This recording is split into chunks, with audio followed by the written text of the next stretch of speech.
Greg Hill, 1 star. I gave this self-absorbed hipster a few tries, but his conversations were meh. And when I tried to show him some fan fiction I wrote about the Teletubbies and a kind of Reservoir Dogs situation, he was like, I'm too busy. Yesterday I was trying to sleep at my desk, and he was like, wake up. He's rude, horrible, and overrated, and I Kion, what are you doing? Oh, no, nothing. Not just playing a game on my phone. Angry Farms. I've never heard of that game. Can I see? Oh, you wouldn't like it. It's very angry, and there are like so many farms. It's odd because it sounded, as I came in, as if you were writing negative things about me. Okay, you got me. It's a cool new app called People, and you get to write reviews of actual people you know. You gave me 1 star? You know how the interwebs are. I'm going to get a lot more clicks if I go negative. But I thought we were friends. Friends? Where are you living? 2007? Friends is so last decade. Friends is so subjective. I'm grateful that we live in an age where human beings can be assigned numerical values and relationships can be expressed in algorithms based on web traffic. That is so tragic and inhuman. It makes me sick to think about. So, do you want to rate Colin?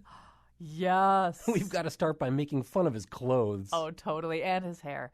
This is going to take a while. So the rest of you who listen to The Nose discuss the Kim Davis Pope Francis Summit. And now, Greg typed this in. He's got the worst toupee in public radio, Colin McEnroe. I kind of do have the worst toupee in public radio, and it's like the problem. The only difference between my hair and the worst toupee in public radio is like toupees are pretty consistent, whereas my hair like just goes wrong in different ways every day. So there really is a new app called People. Well, it's not here yet. It's betaed, as they say, and probably in late November or sometime, people will be able to put an app on their phone and rate other people. We're going to tell you a little bit more about that and why, in fact, it probably does, sum up Yeats's The Second Coming or something. It's not a good situation. But before that, we are going to talk about the summit meeting between Kim Davis, the county clerk who didn't want to do her job when it came to wedding licenses, and Pope Francis and what all that means. We're also going to talk about the MacArthur Genius Grants, which came out this week and are usually kind of an occasion for a little bit of sadness for some of us who think that we probably are geniuses, just not geniuses with grants. But is it, on balance, is it a good thing to be picking winners and losers at the Genius Game? Let me tell you who's in the studio with us right now. James Hanley, who is he is the genius behind Trinity Cine Studio, and Tanisha Dugan, one of the geniuses over at TheaterWorks, and Carolyn Payne, an independent freelance genius in the fields of comedy and dance and acting and blogging and other things that I can't even think of right now. So that's who's here with us. We are going to, and I think probably as most people know, one of the less publicized at the time events in Pope Francis's whirlwind tour of the United States was a closed-door meeting, essentially, with Kim Davis. She's, of course, the woman who would rather go to jail than sign wedding licenses for gay marriages. So, it's sort of this information was released after the tour, as they say, and it for some people who really kind of had flung their arms around the idea of Pope Francis, it was a little bit of a dash of cold water. So I think I'm going to save James for last on this one. Let him kind of build up a little bit here. He never did fling his arms around Pope Francis, and I doubt very much he ever will. But Carolyn, you're sitting right here with your Pope Francis doll. You've got merch. You've got Pope Francis merch here with you. I bought into it literally. No, I have to explain the doll. I did purchase a Pope Francis doll. It was at the request of my mother, who had seen it on television. So I was in the city filming. We should actually emphasize that you are not Catholic. I am not. Neither and your mother is she. Not Catholic. No, no, and that's how deep this all goes. So I was filming in New York. The 2 days that the Pope was in New York, and then I was filming in Philly over the weekend while the Pope was there as well. So I was on the same tour circuit as the Pope. Never ran into him, but I did get to see the hype surrounding this, especially in a place like Philadelphia. Like New York deals with things, it's just kind of like commonplace to have excitement in New York. Philly, on the other hand, had completely shut down. The city literally was just roped off, Center City, and people were lining up at 6 a.m. just to wave at the Pope procession, and the 95, which comes into Philly, was completely shut down because he was coming into the airport. So it was just interesting to kind of see this hoopla and see people wearing T-shirts with the Pope and waving Pope heads and buying the Pope dolls, and which apparently sold out, which is why my mother desperately wanted one. To her, I think this is like the next Beanie Baby investment. This is her retirement fund. But the people, just the excitement around this Pope and getting to see that in New York and Philadelphia firsthand was crazy. And just the marketing around it. I think I mentioned in an email that restaurants were doing Pope brunches where you could get eggs Benediction and Bloody Holy Marys. And I think at that point the battle is kind of lost in some way. It just seems. But so I think you have a roommate who's gay. You have a lot I of do. friends. You work. Yeah.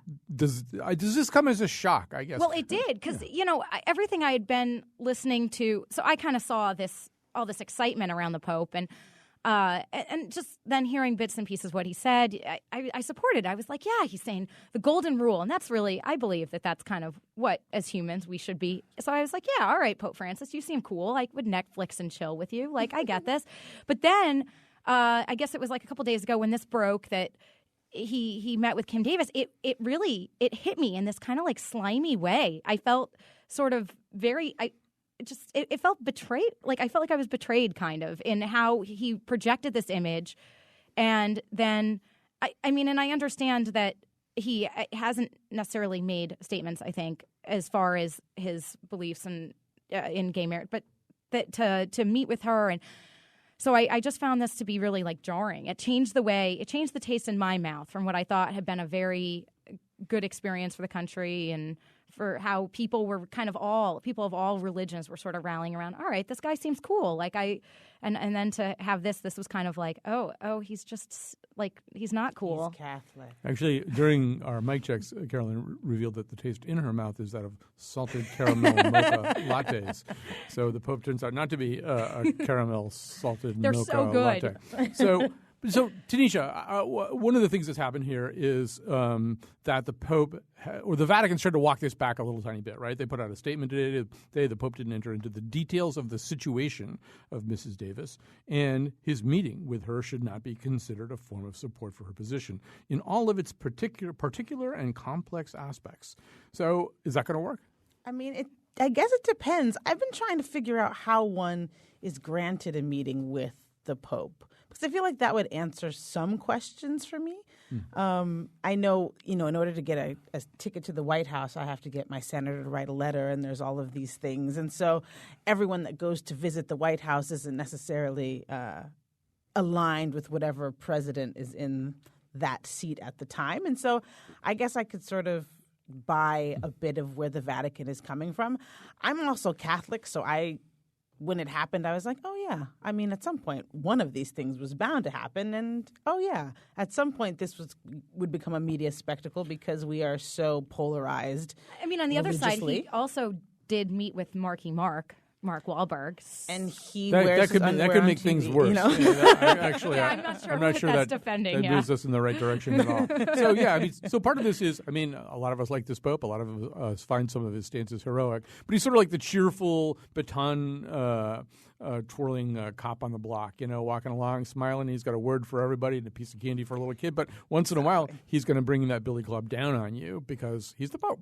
So that's one way of looking at it. So James, you never bought it. I know from other conversations we've had on the show, you never bought any of this to begin with. None of it, not for an instant. Because I think that really what you're seeing is a corporation in damage control and has been for years. And I think that what is happening here is really unfortunate. If you look back at statements that the Pope himself has made, he's made remarks about damage to the family and thinly veiled remarks about the ruling in the United States about in the Supreme Court about same-sex marriage. And so there is a history here. And I also think that one of the things that has not been covered very widely in this country is the fact that he went to California to canonize an extremely violent thug who imprisoned and enslaved Native Americans, and he's been sainted, and that is Junipero Serra, which I think bears a lot of discussion. And I think it's a lesson in actually looking at what people do, not what they say, because what they say is cheap, and what they say, they can hire huge public relation campaigns and actually paint a picture that is actually completely untrue. The question is what actually gets done. I think that if you actually send a message that it was okay for Junipero Serra to do what he did in California in order to achieve the financial success of the Catholic Church in California at the time, I think that's a serious matter that deserves discussion. And so I don't think the Kim Davis meeting was really, and it wasn't a surprise to me. I thought, okay, this is actually the real thing. This is what you do. And to imply that he didn't know or something like that. Yeah, the fact that they're trying to imply that it was a surprise to him. Yeah, I think that's absurd. I mean, either this man is the CEO of the Vatican and he reads the newspapers and he's intelligent enough to know what's going on in a country he visits, or he's not. And if he's not, then why should he be doing it? I for some reason, the idea that all of these small meetings he has his finger in sort of reads, and I'm with you, James, 100%. I actually, because I am a Catholic or was a Catholic, I am completely aligned with how you think. But I do think that these meetings are a little more flip than, this sort of everyone in the room together. How can we have these meetings with the people we don't want to mention in public? Yeah. Well, I think it's possible to look at it as flip, but actually, if you knew anything about the context of what was happening here, which is a basic constitutional confrontation as to whether a public official should do his or her job, because that's a constitutional office, and that is not part of the job description, does not include forcing other people to adhere to your religious beliefs.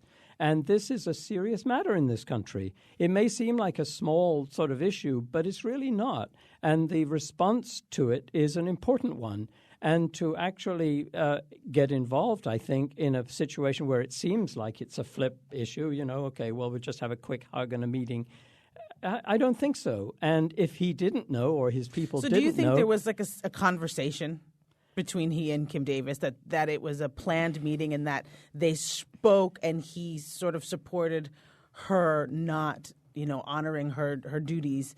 Well, according to her, well, of she course, says according that, to her, that they hugged and that he reassured her about, religious liberty and so on. Of course, anybody who's read who's followed the story knows it has nothing whatsoever to do with religious liberty. Right. She's a public official, and as a public official, she has to follow the law, and she didn't. And she has constantly tried to recast that story. And the Pope's visit and this meeting has actually served to manipulate that and take it into her territory, which I think is very unfortunate. That's what I found so slimy about it. Yes. Regardless of how much the Pope knew going into it, which I, again, find it hard to believe that he wouldn't be aware or that people around him wouldn't say, all right, this is going to be controversial. So, how are we going to handle this? But exactly. It's not about religion at this point. She broke the law. Right. Is the law for her to do this. And and obviously, like Colin said, I stand by 100%. Like, this law is so important to me and so many people I love. Actually, next weekend, my best friend from childhood is marrying his partner. And if, somebody like Kim Davis was to ever get in the way of people that I love having the right to be, it just is awful.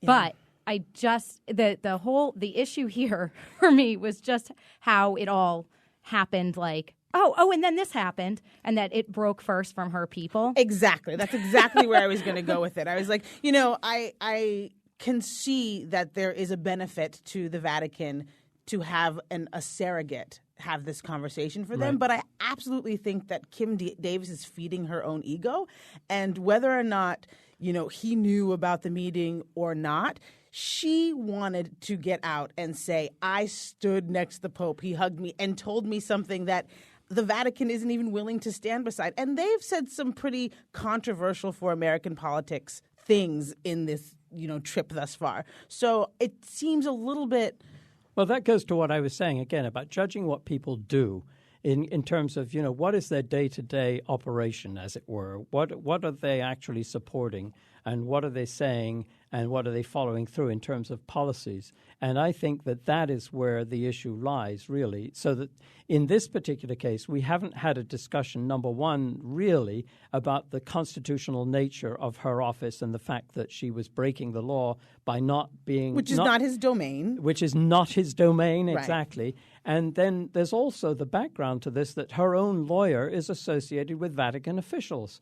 And so there's much more to this that we haven't even heard yet. Yeah, and for so that reason, this was no accident. I do recommend to people. I'm not saying that he's got it exactly right, but Charlie Pierce, writing on the Esquire website today, kind of posits a scenario where, in fact, and this may be, let me just back up and say one thing, which is that I do feel as though, having covered a lot of public figures and really famous people, they get way too much credit for the things they do right, and they probably get too much blame for things that they do wrong, because in each case, staff work is so incredibly important. A lot of the people that you associate with ideas and pronouncements and, especially in politics, but elsewhere as well, are backed by a lot of staff, which does its work really well sometimes and really poorly other times. Now, Charlie Pierce is making a different argument, which is that, there's a lot of people within Catholicism who don't like Pope Francis, who think he goes way too far on a lot of issues that are important to them, or doesn't go far enough on other kinds of issues. And he suggests that the papal nuncio and others in the United States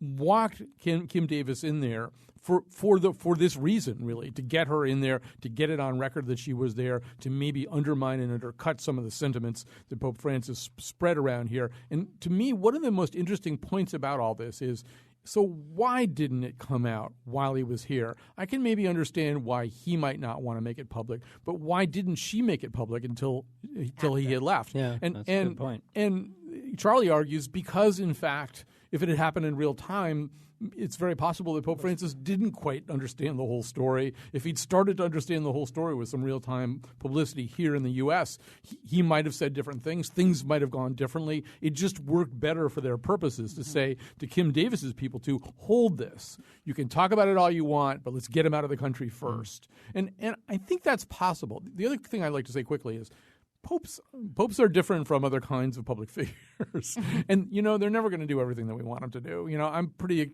psyched about his climate change message and his economic justice message. I was sort of prepared for the fact he was going to let me down in other areas. Maybe we look at the Pope and we see Superman, he's going to save us from everything. Did you throw in his criminal justice stance as well? Did you say that? Did I miss that? No, but mass incarceration issues. Sure, Yeah. I'm there. Well, that's one of the things that is like so paradoxical about this sort of thing. Again, about judging people by how they act and how they do stuff. I mean, the criminal justice issues and the climate change are all really important, but these are issues that are now going to be actually diluted by a controversy over something really that is very clear and very stupid. And unlawful, in fact, and it focuses on something completely wrong and not on the justice issues, not on the climate change issues. I guess it's difficult for me because all of these things really are meetings, right? And we placed our value on what those meetings are based on our own personal values, the things that are important to us. The him being present at a penitentiary and speaking to inmates hits me really personally. The Kim Davis, and maybe because I feel like the entire marriage equality issue is a legal issue, and I quite honestly could give two about how she behaves. I actually think that the city needs to fire her and not to sort of hold on to her job. But I don't care if he meets with her because I hold it in the same place that I hold Marky Mark, which is contradictory, to my idea that I really value that he showed it up to the jail, right? On one level, I agree with that. But on another level, I think that there is actually an active campaign to develop a sort of religious exemption to actually some of these people really hope that the governor of Kansas said it yesterday, that they really hope to turn this back in their language. They want a constitutional amendment to defend religious liberty, which of course means turning back same-sex marriage. And so there is another agenda here. It's not it's partly that surface sense to it, but there is something very fundamental there. And if you're going to take it fundamentally seriously that he's paying attention to prisoners and the vast incarceration that's in progress in this country, it's got to be consistent. You've got to have a sense that there's a brain here. There's somebody actually having this conversation and actually relating these things: climate change and prisoners and also it's tough human because rights. the entire argument is about your own morality, and we can, the criminal justice conversation is about our moral responsibility to the worst of us. The same-sex marriage conversation, although we don't want it to exist in that realm, comes from that same place because that's the space that he occupies is that of moral authority. It's difficult. You can't have it both ways in this case. We can't have him, I just was saying, I think it's more, I think it beyond morality, I think it's the issue of like deceit and disclosure. For me, if I had known that this was going to happen, I would have, the build up to it would have been an interesting, like, how is he going to relate to her? Or how is she going to, because she's not Catholic either, correct? No, she's not. But her mother is, and she'll be giving her the Pope doll when she sees her. Carolyn's Pope doll is weeping now, I like to say. So we actually have a miracle happening in the studio, but maybe not the one we wanted. Yeah, but I think that it to me came down to the issues of deceit and disclosure, which for many things that, we only see one part of it. We don't have the full vantage on many things going on around us.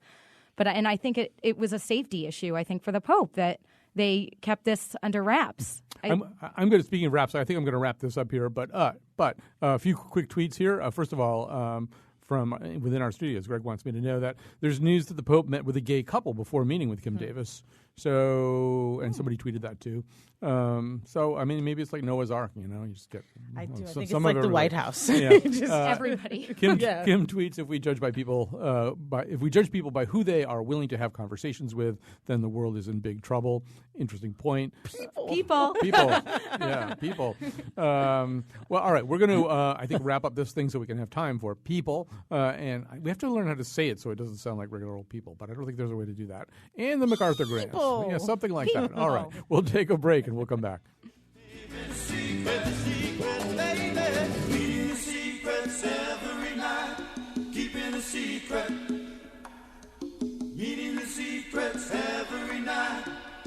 secret. All right. Well, since we've been talking about religion, to quote from the Bible in Daniel 5:27, you have been weighed on the scales and found wanting, which actually turned into kind of a trope in A Knight's Tale, one of my favorite movies. You've been weighed and measured and found wanting. Well, you may be weighed and measured and found wanting by a new app. It's not out yet. As I said, it exists only in beta form right now. It's called People. That's Peep as P-E-E-P, that kind of peeping. People.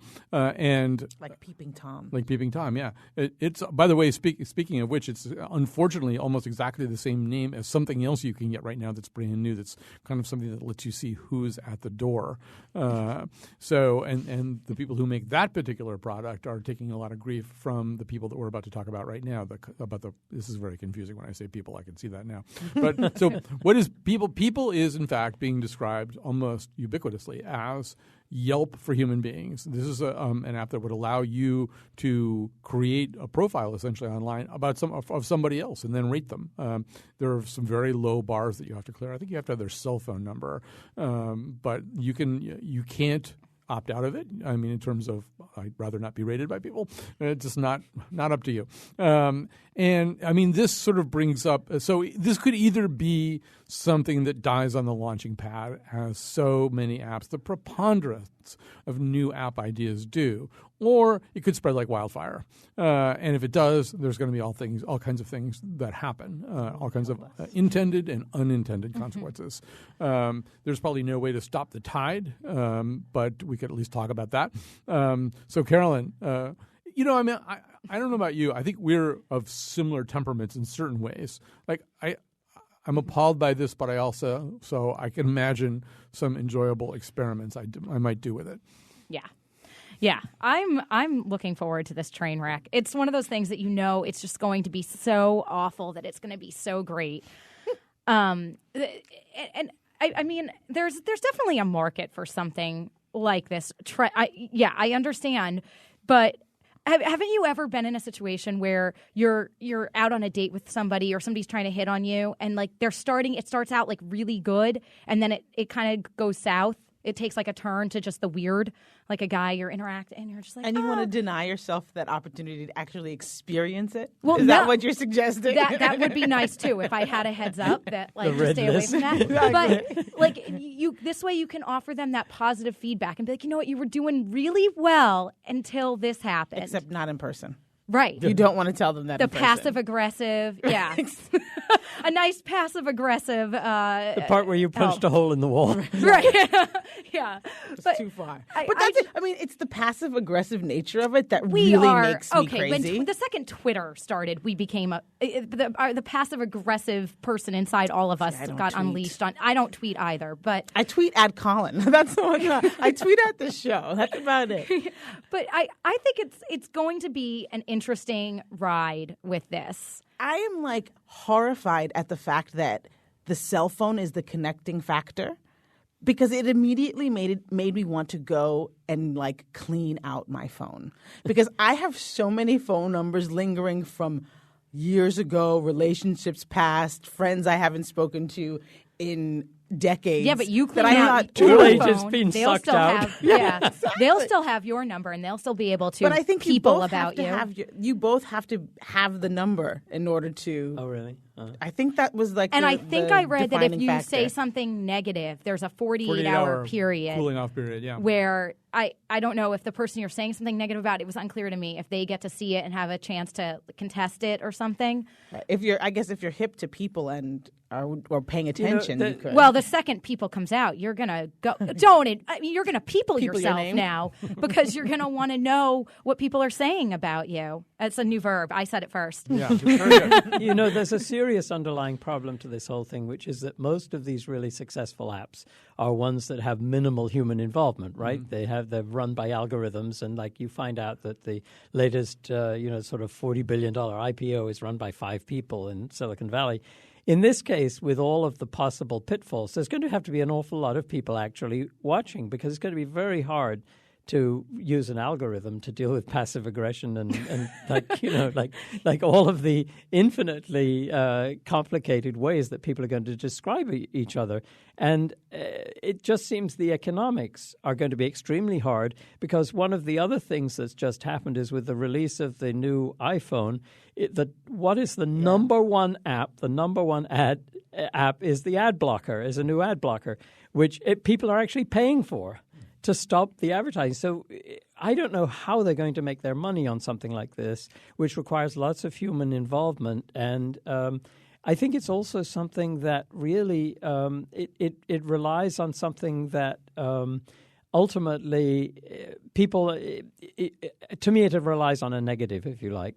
I mean, it's not going to be people saying how wonderful somebody is. It's going to be something. It's going to be about how to get back at somebody. Right. Or it's the people on both sides. It's the passion on both sides. It's the ones who really love you and feel the need to not tell you that in person, but want to secretly write it. Well, that's else. the problem with Yelp. That's what That's it the is problem for with any Yelp. review. Exactly. It's love Yelp and is hate. papered like that. Exactly. Yeah. First of all, in the immortal words of a great sage, Taylor Swift, the player's going to play, and the haters are going to hate. hate. So there are some people who are going to do some very interesting things with people. You know, they're going to have a lot of fun with this app and do some. I mean, I enjoy Twitter. You know, I know it gets misused, but I mean, mostly I enjoy Twitter. I enjoy some of the artistry. The people that I follow are often people who do very funny and interesting things with the medium itself, or move a lot of really interesting information with the medium itself. So I enjoy Twitter, and I've been able to kind of curate my own Twitter feed. So if there are things that I really don't want to have to deal with, I mean, most of them I can kind of get rid of. But I don't think that that's the perfect analogy for this. I think a closer analogy may be Wikipedia in the sense that on Wikipedia, there's a lot of contestable information. And I think they do automate as much of that as they can. They've got bots crawling on all kinds of stuff and seeing which things get changed and locking out certain articles because there's too many fights going on about the validity of Scientology or something. But, I mean, it's sort of that universe, right? I mean, the problem is that instead of being an article about Daniel Defoe or something like that, it's going to be about you. It's going to be about a regular person who's maybe not that skilled or good at defending themselves from that kind of thing. I might actually be interested in it if it were more like Wikipedia and less like Yelp. No, but I mean, it's still not complete information, but at least it would be more than a star system. I mean, Wikipedia allows you to have use some language. Yeah, I mean, this people. It's not just a star, right? You can go it's a in star and comments. And comments. Yeah. But Wikipedia relies on people who volunteer because they're interested in the subject or the historical nature of the person who's being described, something like that. I mean, people are willing to spend hours sort of going through articles and picking out things that are wrong and sort of saying, well, you can't say this and so on. Is anybody really going to be an unbiased person who can do that about you on people? The thought of somebody spending hours researching me to properly write that negative comment is actually kind of flattering. You just have to listen to old podcasts. Right? I just go through every time I've been There's on the going to be a lot of links. That time she ghosted me. I mean, I do think one of the things that this kind of app does, and it's sort of an aspect of the web, it can give a voice to the powerless. I mean, if you sort of had a really bad encounter with, say, a doctor or something like that, who you might be able to have a little bit of a voice and say, you shouldn't treat people like that. You should see what happened today. The problem with it, because in fact, one of the things that its mission statement says is you use it to rate your fellow human beings based on things like personalities, their professionalism, and how good they are at dating. There's, and as I said before, there's no opt-out either. As one, I think Wired wrote, if you are drawing breath, anyone with the app can rate you, and there's nothing you can do about it. The problem is that powerless people are going to be as affected by it as powerful people. And without some kind of group curating feature, you imagine the worst. Mm-hmm. Well, I mean, there's an example of, take the example of doctors, for example. I mean, that is absolutely really important. If you've had a bad experience or a good experience, you should be able Yelp because that's a well, business. yes, except that the problem is that now there are so many companies engaged in cleaning up images and manipulating that system, and some doctors, groups of doctors, completely take themselves off the system. And so if you go looking for their history or you go looking for comments on them, all you'll get is some sort of generic article about them that doesn't tell you anything. And so it's very hard. It's such a paradox that you really can't get that kind of information that's useful. The one group I don't want to see use people, or however we're going to people, I don't know.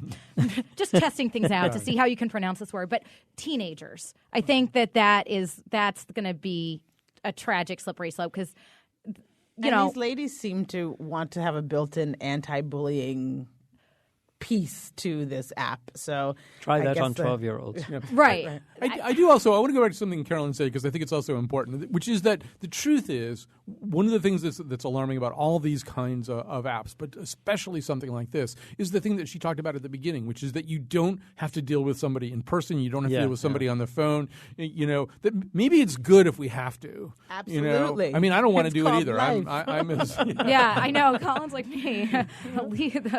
Unless I have to. I mean, the fewer of those. I mean, I certainly in my life have stayed in relationships rather than have a conversation about breaking up because it's just so horrible. So the more things that I could kind of outsource to some kind of electronic feature, the better from my point of view, except that I know that's not right. That the reason that there are norms and mores, some of them exist for very good reasons. Like, you can't break up with somebody on a text. That's wrong. We know that's wrong, that you actually have to have a conversation with that person if you've been out with them. Ghosting doesn't count. I mean, if you have been out with them for a while anyway, you have to do these things because it's part of being a human being. And I am a little bit alarmed by the things that are part of being a human being that are basically, being projected out into that transhuman realm. And yet they're not. I mean, I think that's the thing about all of these conversations we have about technology is that they give us the false sense that we have outsourced it to technology, but you still have to deal with the human who is sitting in front of you in real time.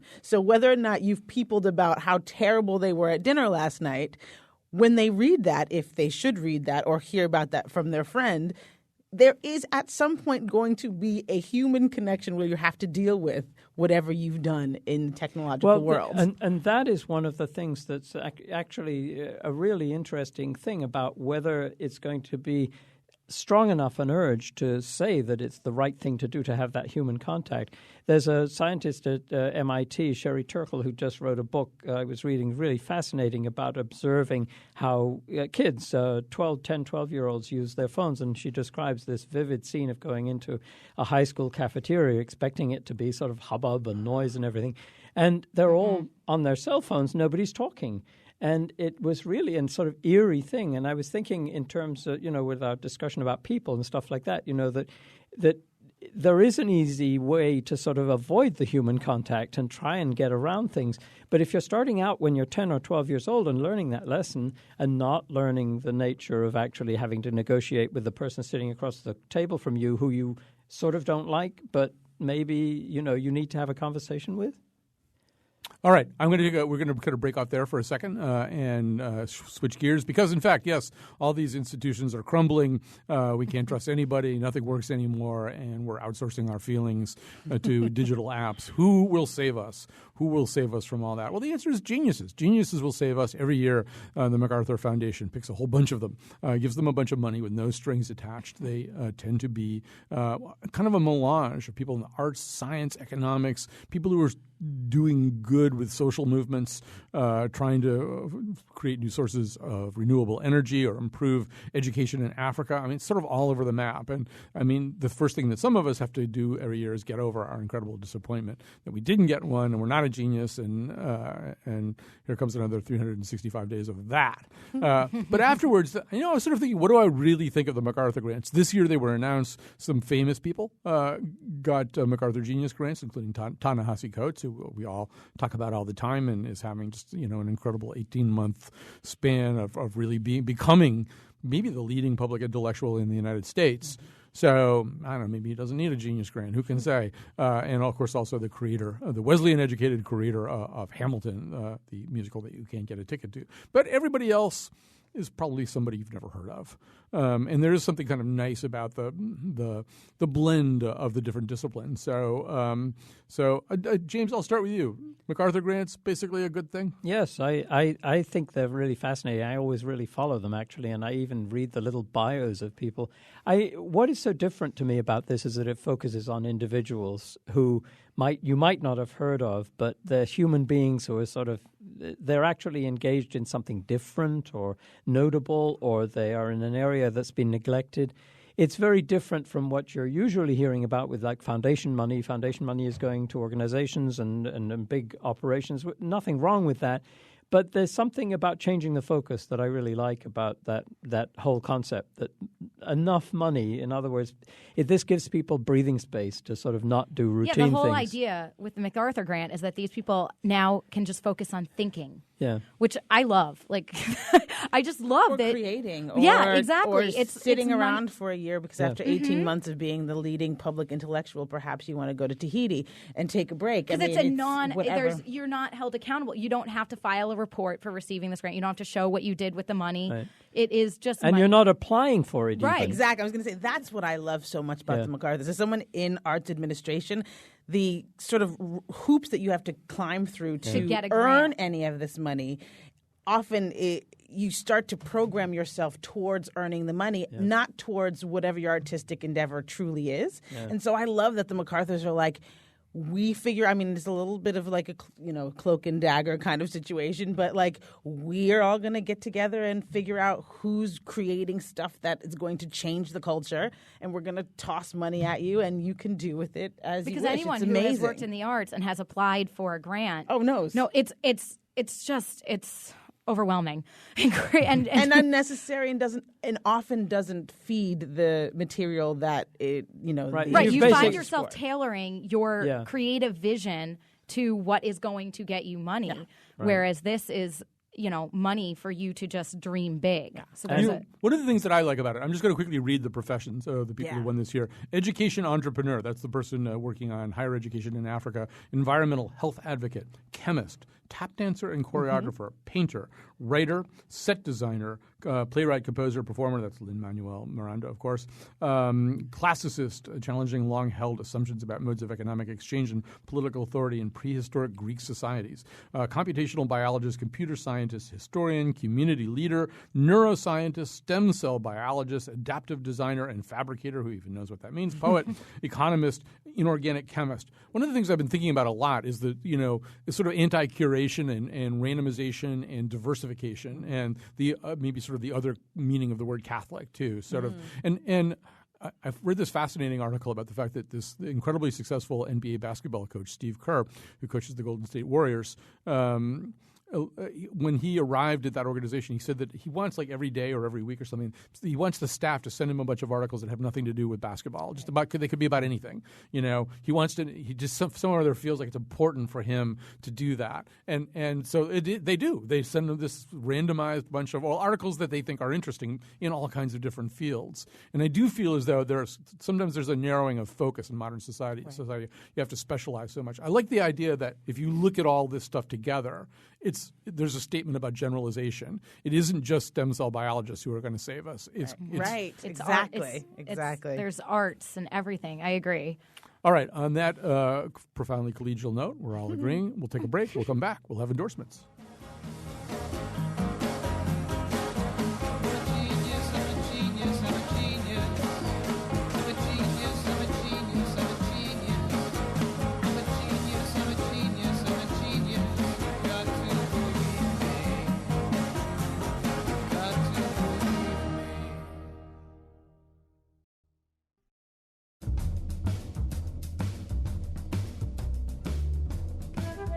Recurring nightmares in which I'm the last living puppeteer without a MacArthur Genius Grant. Today's show was produced by Colin McEnroe and me, with help from Betsy Kaplan. Our interns are Dan Schultz and Sarah Flaherty. Greg Hill appeared in the intro and tweets for us at WNPR Colin. The part of Bill Curry was played by Johnny Depp.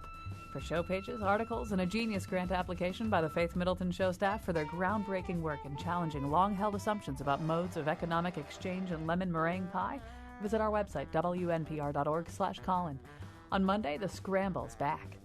And now, back to Colin. Before I ask the panel for their endorsements, one or two quick announcements. So on next Wednesday, October 7th, I'm kicking off this series called Freshly Squeezed that we do at Watkinson School. They're kind of conversations on stage. They're preceded by a really fun dinner that you're invited to come to, too. You have to get on the watkinson.org website to find out more about it. It's a very cheap ticket. It supports local causes like Hartford Stage and Billings Forge and stuff like that. So, and this time we're going to talk about sort of, is a traditional 4-year liberal arts college education worth it? We're going to have some people who think, yes, it is.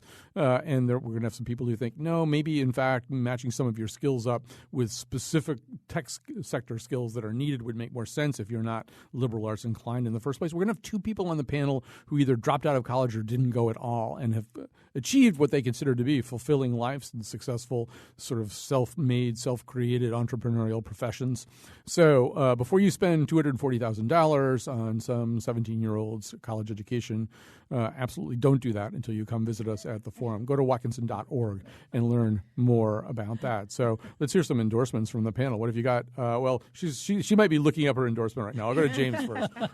Well, the first one is kind of a repeat from a while ago, but I just wanted to thank all the folks who make the Willimantic Food Co-op on Valley Street in Willimantic. Thank them for all the work they do. That store is just amazing, and the food, the fresh food, it's so amazing to have that available in the community, and just how much I appreciate that. The other one is we have at City Studio a film called Phoenix, a Hitchcockian thriller, wonderful Hitchcockian thriller by Christian Petzold, with amazing performance by Nina Hoss. It's a mistaken identity thriller, highly recommended, runs Sunday through Wednesday. I've heard raves about this, including from my significant other who went without me. Go ahead. What have you got? I am actually so thrilled about where Hartford is right now as sort of an arts incubator. So I'm going to endorse Hartford Fashion Week, which I might be bouncing on a little bit from You just stole Carolyn's Carolyn a little. But Kion actually is hosting tonight's events, and so that's super exciting. And Carolyn will be hosting Sunday, if I'm not mistaken. I am. And they're all local fashion designers and models and musicians and all of that. So come out at some point over the next 3 days and support what they're doing because it's super exciting. And TheaterWorks is launching a Theater Works Out, which I lovingly tagline, Let's Get Physical, which is a LGBT night out at the theater. Our first one is October 14th. It aligns with Third, which opened, started its first performances yesterday. So come out for that, October 14th. All right. Do you officially give up? Did you take all No, the I'm endorsements? good. Okay. All right. Well, I was going to endorse Fashion Week, and you should definitely check that out and support all these local artists involved with that. And I also wanted to endorse Comedy for a Cause, which benefits the Nutmeg Big Brothers Big Sisters. And I am going to be emceeing it and doing stand-up, and CT Improv will be there, and it's going to be at City Steam on Thursday, October 22nd from 6:30 to 8 p.m. Cool. A quick tweet from Rex, who says our own Roseanne Haggerty from West Hartford, founder of Common Ground Community Solutions, was named a MacArthur Genius in 2001. She's now leading efforts to revitalize the Swift factory in Hartford's North End. Yeah. And I should say that one of our other Hartford Geniuses will be running a Nightfall next weekend, I believe. Nightfall is this kind of amazing festival of dance and music and other kinds of performance that's almost impossible to describe. It'll be at Keeney Park this year. We'll be giving you more information about that as we go along. I'm going to endorse two things. One of them is it's a little movie. It's a small movie, but it has some very nice things about it. It's called I'll See You in My Dreams. It stars Blythe Danner. It's not a romantic comedy exactly. It does have the, I think, almost kind of underused Sam Elliott, he's just really great, and Mary Kay Place is in it as well. And what I like about this movie, it's about an older woman who's been widowed for quite a long time, played by Blythe Danner, and she's not your typical rom-com heroine. You know, there's something actually a little flinty about her, and she doesn't really try to inveigle us in any particular way or inveigle the people around her. It's about whether or not she can find love and beauty and happiness. And the answer, the director is not somebody that I would really associate with a movie like this, because his big accomplishment before that was The New Year, which is sort of like, because I haven't seen it, but I sense it's kind of an attempt to do another Love Actually. But anyway, it's not going to be for everybody. You can probably dig it out on demand or Netflix or Amazon Prime or something. You'll be able to find this. I'll See You in My Dreams.